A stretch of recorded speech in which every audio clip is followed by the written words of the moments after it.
SSC পরীক্ষার্থী 2026 এর জন্য ধারাবাহিক ক্লাসের পরিসংখ্যান অধ্যায়ের আজকে আমার টাইপ 4 নিয়ে আলোচনা। টাইপ 4 এ আমি যে ম্যাথটি নিয়েছি সেটি হচ্ছে মধ্যক নির্ণয়, অর্থাৎ আপনি মধ্যক কিভাবে নির্ণয় করবেন। একটি উপাত্ত আপনার কাছে এভাবে দিয়ে দিবে, শ্রেণীব্যাপ্তি এবং গণসংখ্যা একটি উপাত্ত দিয়ে দিবে। এখন আপনাকে বলবে যে মধ্যক নির্ণয় করো, তো আপনি কি করবেন, লিখবেন মধ্যক নির্ণয় করার জন্য প্রয়োজনীয় সারণী। এগুলো প্রথমে আমরা এভাবে সাজিয়ে নেব, শ্রেণী, তারপরে গণসংখ্যা, তারপর হচ্ছে ক্রমযোজিত গণসংখ্যা, তিনটি কলামে। এখানে কলামে প্রথম কলামে শ্রেণী, তারপরে গণসংখ্যা, তারপর হচ্ছে ক্রমযোজিত গণসংখ্যা। তারপর আমাকে কি করতে হবে, শ্রেণী তো দেওয়াই আছে, গণসংখ্যাও দেওয়া আছে। এখন আমাকে বের করতে হবে ক্রমযোজিত গণসংখ্যা। এখানে আমি কি করব, এই যে 10 আছে, 10 যা আছে তাই আমি লিখে দেব, যা আছে হুবহু তাই লিখে দেব। এবার 10-এ আর হচ্ছে 13-তে আমি যোগ করব। এই 10-এ আর 13-তে যোগ করলে আমার আসতেছে কত, 23। 23-এ আর হচ্ছে 12-তে যদি আমি যোগ করি আসবে 35।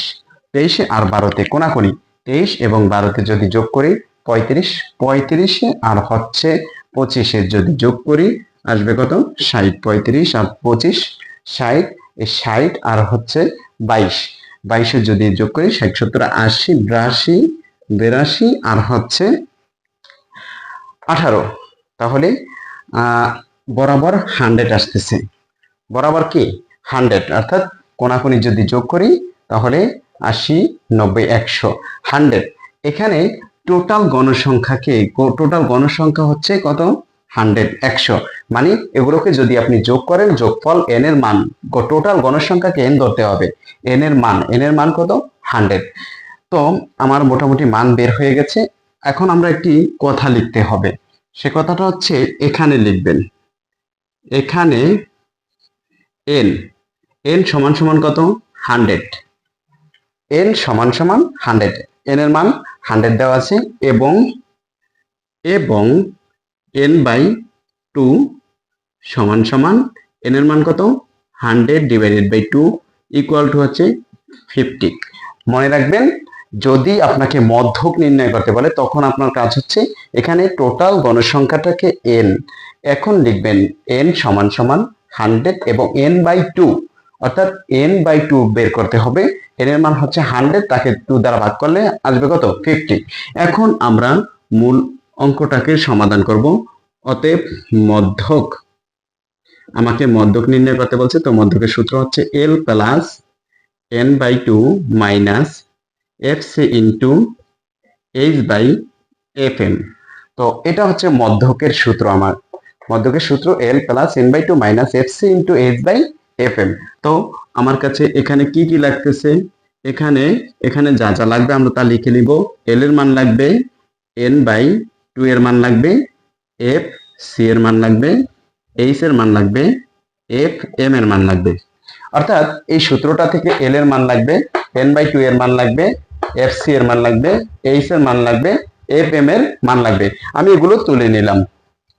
এখন এই মানগুলো আমি কোথা থেকে পাবো, এই মানগুলো মূলত এই বক্স থেকে আমাকে নিতে হবে। দেখুন, এই মানগুলো পাওয়ার জন্য সর্বপ্রথমে আপনার এই যে n/2 এর যে ভ্যালুটা বের করেছি আমরা, n/2 এর যে ভ্যালুটা 50, এই ভ্যালুটা আমাদের যোজিত গণসংখ্যার কোন ঘরে পড়ে সেটা খুঁজে বের করতে হবে। এখানে দেখুন 10 কি যোজিত গণসংখ্যা, অর্থাৎ 50 হয়, মিলে না। তো 23 না, 50 ঘরে পড়ে না। তো 35 না, পড়ে না। এই যে এই ঘরটার ভিতরে পড়ে, দেখুন এই ঘরটার ভিতরে, এই যে এখানে কত আছে, 35 তো 50-এর ঘর না, তার মানে এখানে আমাকে কোনটা নিতে হবে, যেহেতু 35 50-এর ঘরে পড়ে না, তার মানে 60-এর ঘরটাই আমাকে ধরে নিতে হবে। যেহেতু 35 50-এর ঘরে পড়ে না, 60-এর ঘরটা ধরে নিতে হবে।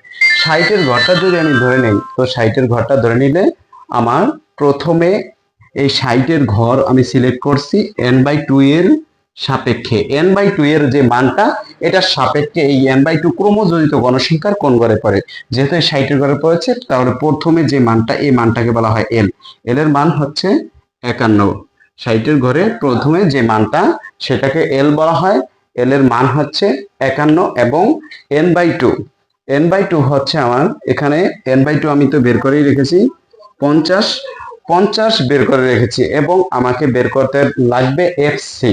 এফসি হচ্ছে আমি যে ঘরটাকে সিলেক্ট করেছি 50 দ্বারা যে ঘরটাকে সিলেক্ট করেছি এই ঘরটার যোজিত গণসংখ্যার উপরের যোজিত গণসংখ্যা, আমার যোজিত গণসংখ্যার উপরে যোজিত গণসংখ্যা আছে কত 35, অর্থাৎ 35 হবে এফসি এর মান।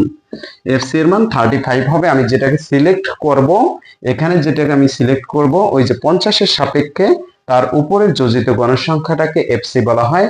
আর এইচ, এইচ হচ্ছে এখান থেকে শ্রেণীর ব্যবধান, অর্থাৎ শ্রেণীর আমার ব্যবধান আছে 21 থেকে 30 পর্যন্ত। 21 থেকে 30 পর্যন্ত এখানে আমার ব্যবধান আছে 10, অর্থাৎ 21 থেকে যদি 30 পর্যন্ত আমি গণি তাহলে 10 আসবে ব্যবধান।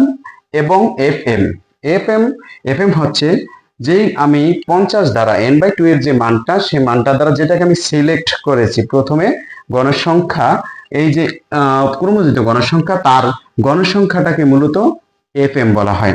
অর্থাৎ এটা এফএম হচ্ছে 25। তো এখন আমরা এই মানগুলো এখান থেকে বের করে নিয়েছি। সেখান থেকে এবার আমরা ধারাবাহিকভাবে মানগুলো বসিয়ে দেব। প্রথম এল এর মান কত আছে 51 প্লাসের প্লাস n/2, n/2 এর মান আছে 50 মাইনাসের মাইনাস এফসি এর মান আছে 35 আর হচ্ছে ইনটু এইচ এর মান হচ্ছে 10 আর এফএম এর মান আছে 25। আমরা জাস্ট মানগুলা বসিয়ে দিয়েছি। এল এর মান কত 51 প্লাসের প্লাস n/2, এর মান হচ্ছে কত 50 মাইনাসের মাইনাস, এফসি এর মান হচ্ছে 35 ইনটু এইচ এর মান 10, এফএম এর মান 25। এখন আমি যা প্রথমে যা আছে তা লিখে দিব প্লাসের প্লাস। এখান থেকে যদি আমি 50 থেকে যদি 35 বিয়োগ করে দেই তাহলে আমার কাছে থাকতেছে 15 ইনটু 10 25। তো এখানে আমি কি করেছি 51 আমি লিখে দিয়েছি প্লাসের প্লাস। এটা যদি 50 থেকে যদি 35 আমি মাইনাস করে থাকতেছি 15 ইনটু 10 আর হচ্ছে 25। এখন আমার কাছ থেকে কি থাকতেছে 51 প্লাসের প্লাস 51 প্লাস এখানে 15টা আমি এখানে যা আছে আমি তাই লিখে দিলাম।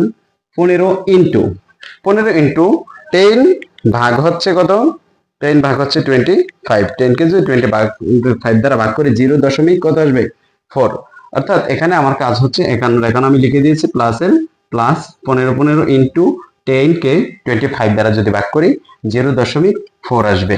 এখন আমি পুনরায় আবার 51 লিখে দিব প্লাসের প্লাস। এবার এই দুইটা গুণ অবস্থায় আছে, তো আমি এটাকে যদি গুণ করি ইনটু হচ্ছে 15, যদি 15 গুণ করি আসবে 6। এখানে যদি আমি এবার যদি 51 আর 6 যদি যোগ করি তাহলে আসবে আমার 57। এই 57ই হচ্ছে এই অঙ্কটির মধ্যক, অর্থাৎ এই অঙ্কের মধ্যক হচ্ছে 57। আমরা এই অঙ্কগুলো ধারাবাহিকভাবে সমাধান করতে সক্ষম হয়েছে এবং ধারাবাহিকভাবে আলোচনা করব।